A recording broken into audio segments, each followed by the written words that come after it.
Alright, you guys, so I got a lot of requests about doing the case of Robert Brooks. Now, let me say this, I could not get through the entire body cam, but I'm going to do my best to do this case so I can bring awareness. So on December 9th, 43-year-old Robert Brooks was transferred to Marcy Correctional Facility. So from the very beginning of this body cam footage, they are handling him extremely rough. They are carrying him like he's an animal, and you can tell they have no regard for this man or for his well-being.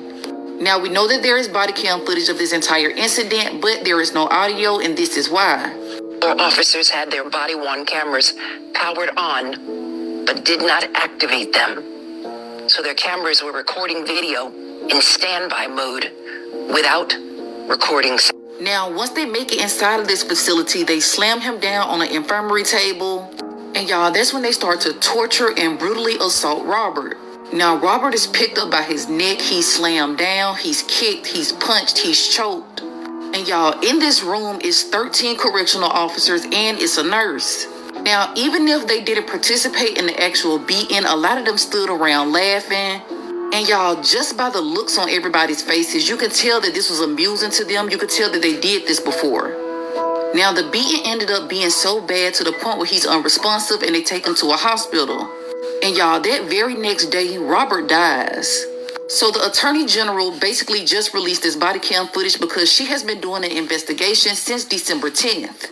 She's saying that she felt like it was her duty to release this footage because she felt like all of these officers are at fault for this man's death. Yes, Robert Brooks was in prison. He was serving out his sentence, but he did not deserve to be unalived. And this entire situation was unprovoked, meaning Robert did nothing to these correctional officers.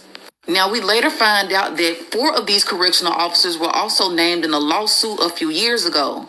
Now, it's being said that a couple of them ended up beating up a guy in a bathroom, and they even beat one prisoner so bad to the point where he was disfigured. Now, the fact that all of these correctional officers were still working and still had a job is completely insane. Why was people just sitting around as if this was normal? They had smirks on their face while they literally beat this man to death.